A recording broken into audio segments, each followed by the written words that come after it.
Sébastien Cogé, bonjour. Vous êtes directeur délégué de l'enseigne APEF. Tout d'abord, merci d'avoir accepté l'invitation de Franchise Magazine. Bonjour Vincent, c'est moi qui vous remercie. Pouvez-vous me rappeler le positionnement de votre enseigne sur le marché des services à la personne? APEF, en fait, est une société donc des services à la personne qui vise le public dit senior, on va dire la génération X et les baby boomers, c'est-à-dire qu'on est vraiment l'expert aujourd'hui des plus de 50 ans. On fait à la fois de l'accompagnement sur l'entretien du domicile, sur le jardinage, sur l'entretien de la maison, mais évidemment tout ce qui est petite dépendance et plus grande dépendance avec tout ce qui va avec, que ce soit des auxiliaires de vie ou de l'accompagnement aux courses, et on aura l'occasion d'en reparler des différents services. Combien d'agences composent le réseau aujourd'hui? Alors là, on va fêter la 150e agence cette année à Savigny, en région parisienne. Toutes ces agences sont franchisées?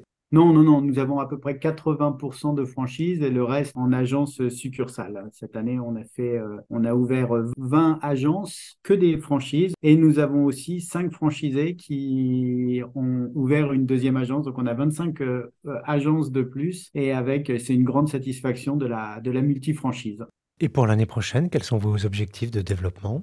On va rester sur ces objectifs. J'avais dit cette année que l'objectif, c'était une vingtaine d'agences en ouverture. On en a ouvert 25. Je pense qu'on va rester sur ces objectifs 20-25. On saisira des opportunités de reprise en succursale et on continuera à développer la franchise telle qu'on le fait. Ce qui est intéressant aussi, c'est qu'on a un excellent niveau de satisfaction de la part de nos franchisés, ce qui nous a permis d'ailleurs cette année d'obtenir un prix pour ça, puisqu'ils ont été interrogés. On avait plus de 95%, je crois, de satisfaction de la part de nos franchisés. Et derrière, en fait, ça se traduit par leur volonté d'ouvrir de nouvelles franchises parce que c'est un business, ce sont des entreprises qui fonctionnent bien.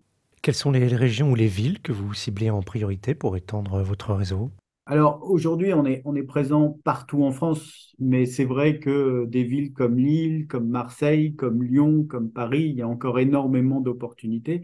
Je dirais que aujourd'hui, on cible large, on cherche plutôt des profils d'entrepreneurs et les zones à prendre en France sont encore extrêmement nombreuses, quelle que soit la région. Alors, quel profil d'entrepreneur vous recherchez plus précisément? Quels sont vos critères de recrutement?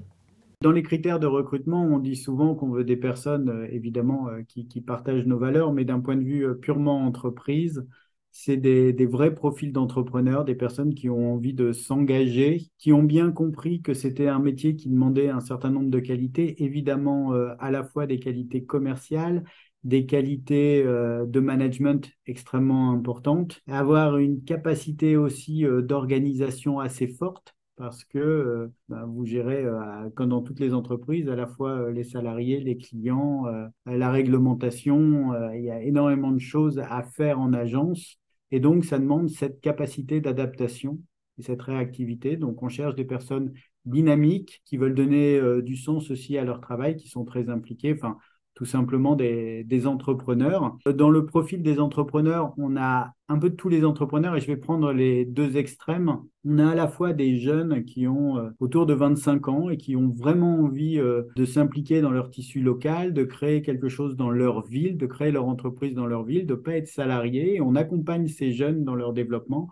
On a cette année 3 franchisés qui ont ouvert et qui avaient moins de 28 ans. Et c'est extrêmement intéressant. Ils ont des très, très bons résultats. Et on a aussi des franchisés, et c'est plutôt là aussi très intéressant pour nous et pour eux, des franchisés qui ont dépassé les 50 ou 55 ans et qui sont plutôt dans une projection à se dire, bah, j'ai toujours voulu ouvrir une entreprise, donc c'est le moment. Et ils ouvrent avec nous ce dernier grand projet professionnel avec aussi ce qu'ils retrouvent dans la possibilité d'ouvrir une franchise avec APEF, c'est ils choisissent leur lieu parce que souvent ils anticipent leur retraite qui arrivera dans 5, 10 ans selon les personnes. Et ils se disent, ben voilà, moi j'habite la région parisienne, j'ai envie de retourner en Bretagne. Et donc je vais ouvrir une franchise, je vais créer mon entreprise et ils se projettent dans leur région natale, là où ils veulent prendre leur retraite. Et là aussi, c'est gagnant-gagnant. Eux, ils connaissent en général très très bien cette région-là. Et nous, on les accompagne pour faire ce pas et pour profiter de ça, pour anticiper les années à venir. Donc, on est assez large, en fait, dans le profil qu'on recherche, mais comme je vous dis, à la fois des jeunes et à la fois des moins jeunes, dans des projets très différents.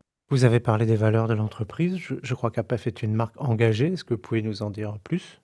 Oui, alors sans parler des valeurs, on va parler des engagements. Et c'est vrai que le cœur de la PEF, bah, évidemment, c'est l'humain. Et je vais prendre juste cet exemple-là, on travaille actuellement, parce que c'est dans notre ADN, on va l'exprimer, on va l'expliquer, on va le graver. On travaille pour devenir une entreprise à mission avec le groupe WeCare. Et donc, ça veut dire quoi? Ça veut dire qu'on s'implique de plus en plus sur la partie RSE, à la fois avec la sensibilisation sur les enjeux environnementaux. On fait beaucoup de séminaires. On a commencé le bilan carbone de notre entreprise. On a une responsabilité sociétale dont on a parfaitement conscience avec de plus en plus de formations auprès de nos salariés, que ce soit en e-learning ou en présentiel, c'est-à-dire des recrutements de personnes quelquefois diplômées, quelquefois qui ne le sont pas, mais on les fait grandir. Une responsabilité aussi sociale dans notre métier, à la fois sur la notion du bien vieillir. Il faut savoir qu'il y a 96% des personnes qui veulent vieillir à domicile, donc on les accompagne, mais à la fois vis-à-vis de nos salariés, avec une grande ouverture, avec beaucoup d'inclusion et aucune discrimination. Par exemple, on a aujourd'hui dans notre société, sur 4000 salariés, il y a 84 nationalités. Donc, vous voyez, c'est autant d'éléments qui reflètent nos valeurs, nos engagements vis-à-vis de la société avec un grand S, et qu'aujourd'hui, on traduit en travaillant pour être une entreprise à mission. Est-ce qu'il faut prévoir un local commercial avec vitrine pour exercer l'activité? Oui, oui, parce que c'est un métier de proximité. On s'inscrit vraiment dans le tissu local et ça, c'est important. Donc, il faut être vu, il faut avoir cette disponibilité et cette accessibilité. Donc, un local. Alors, on ne dit pas être en numéro un de la rue de votre ville et entre deux grands distributeurs, c'est pas ça, mais être à côté de lieux de vie comme des pharmacies, comme des boulangeries. Et puis être visible, accessible, ça c'est, comme je disais, c'est essentiel et au cœur de votre ville, qui vous permet de recevoir vos clients et vos salariés, évidemment. Et pour ouvrir une agence APEF, quel budget faut-il prévoir? Disons qu'on a un droit d'enseigne à 25 000 euros et ensuite viendront se rajouter l'ensemble des éléments autour de la formation, des travaux. Éventuellement, si vous avez une reprise de local, il faudra l'anticiper. Donc, vous partez avec un budget au total, vraiment total, dont la trésorerie qui est quand même nécessaire quand on se lance dans une entreprise à 60 000 euros. Ce qu'il faut retenir, c'est surtout le droit d'enseigne à 25 000 et puis le reste, après, c'est logique dans une création d'entreprise. Dans les projets, il y a un point qui est important aussi. On a deux grands axes. Un premier axe qui est vraiment continuer. On a fait un énorme travail sur la digitalisation et on va continuer ce travail-là pour faciliter en fait le parcours du client et on travaille pour qu'il ait encore plus de facilité demain pour réserver des heures de ménage, de repassage, peu importe, de l'accompagnement aux courses. Il faut savoir qu'en fait, quel que soit le public, aujourd'hui, beaucoup de personnes utilisent leur smartphone et leur ordinateur. Donc, on continue sur cette voie-là de la digitalisation. Et l'autre voie sur laquelle on a bien avancé et là aussi, c'est de regarder en fait le service à la personne dans sa globalité, c'est-à-dire être des conseillers en qualité de vie, en tout cas travailler pour que nos clients on puisse satisfaire à la fois leurs besoins, mais aussi leurs envies. Et donc, on a multiplié les partenariats, essentiellement grâce au groupe. Mais je vais vous donner deux, trois exemples. Un partenariat avec WePlay pour la musique. On a beaucoup de clients qui souhaitent soit tardivement soit faire partie d'une chorale, soit apprendre la musique pour eux ou pour leurs conjoints ou autres. Donc, on a un partenariat avec WePlay. On a des personnes qui veulent se mettre à apprendre une langue. Donc, on a développé un partenariat avec les petits bilingues. Donc, on multiplie les partenariats pour vraiment répondre à un mode de vie. Et on a vraiment cette vision-là qui est vraiment globale de mode de vie. Et ensuite, on travaille avec Autonomia sur un nouveau service qui est un service qu'on a lancé, qui est un service de coordination. Alors là, on va toucher un peu plus le senior, soit légèrement dépendant, soit plus dépendant. Donc, notre client, ça va être soit lui, soit l'aidant.